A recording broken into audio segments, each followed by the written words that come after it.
This is the SES Defender of Freedom, uploading data log for days 353 to 360 of the Second Galactic War. Hello Data Archive. In the past week, Helldivers have overachieved their assignments, and have been enjoying days liberating the galaxy as they please. But in recent days, the Jet Brigade factories have finally been found, and under the command of the Helldivers, the DSS carves a path deep into Automaton occupation.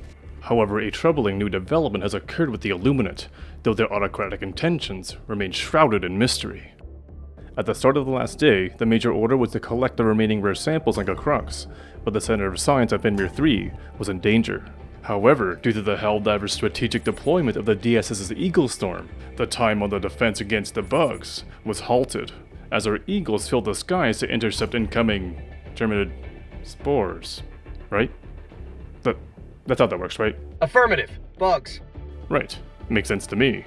And with the defense of Fenrir 3 now well in hand, Helldivers split their efforts between Fenrir 3 and got Crux, successfully obtaining all the required samples, as well as defending the planet by the end of the day. With no other requirements for the major order, Helldivers primarily focused on Narada Prime until the next morning. An intel report was provided indicating astronomical monitoring stations have reported the appearance of unexplained gravitational waves and wobbles in the orbits of astronomical bodies. These space-time fluctuations have been positively correlated with Illuminate activity, though their autocratic intentions still remain shrouded in mystery. What do you think, Helldivers? Bugs. That's right. Following this, 2 new outbreaks occurred on Terek and Fact Bay. Helldivers chose to defend Terek to safeguard the Orion sector, successfully defending the planet by the end of the day. The DSS was directed next to Fact Bay in attempts to turn around the defense, but unfortunately, Fact Bay could not be saved in time. For the remainder of the day, Helldivers focused on Sirius to complete the liberation and resecure the Orion sector, and forces also split to successfully complete the defense of Elysian Meadows against the Squids. After losing Sirius from the Gloom Surge in the previous week, the Orion sector was successfully secured once again. Focus was then primarily on Verdun Wells until the major order was completed. The Helldivers have proven themselves as stalwart allies of scientific progress.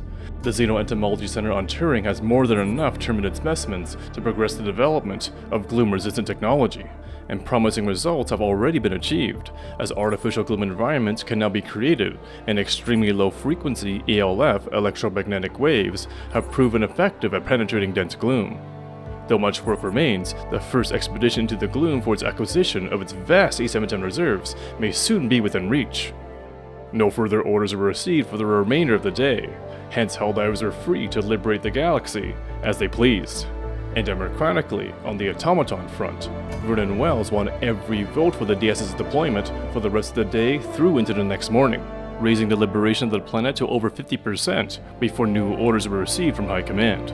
The location of the Jet Brigade factories have been discovered, and appears to be on Court Bay. Intel indicates the automatons are intent on reconstructing the gravity-defying calculators, and projections indicate that the unit is already partially rebuilt. Helldivers are ordered to strike deep into automaton territory, liberating Court Bay and destroying the Jet Brigade's factories there to prevent the recovery of the unit's full strength. The critical path to Court Bay involves liberating Lasath. Helldivers had the choice to complete Verdun Wells first, or begin on Lasath. With the destruction of the Jet Brigade's factories the top priority, Lasath was chosen as a focus. However, simultaneously, Illuminate invasions escalated, with 4 active invasions at once. This coincided with an increase in the wobbling, and warp links from the Meridian Singularity to Astanu were lost, which is weird. And 3 hours later, it was also observed that Kremsica's warp links were lost, which is also weird. Right? It's pretty weird, right? Affirmative. But the ever-obedient Helldivers followed their orders, and deployed the DSS to Lasath, refocusing the fleet to the critical planet to liberate first. Progress continued very well through the night until finally, the Heavy Ordnance Tactical Action was activated, providing Helldivers with additional 380 barrages, as well as boosting the liberation rates on the planet. Intel was also received, indicating while the factories have been identified, there are no signs of the Jet Brigade on Court Bay, which may indicate that the Jet Brigade has not been rebuilt in any significant capacity. However, significant automaton resistance has been building on Kent, a past indicator of the presence of the Jet Brigade, but orders remain to ensure the production facilities are destroyed first. And within 7 hours of the bombardment beginning, the remaining 40% of the liberation of Lasath was completed. The path to Court Bay was now open, and Helldivers deployed and moved the DSS as soon as voting was possible.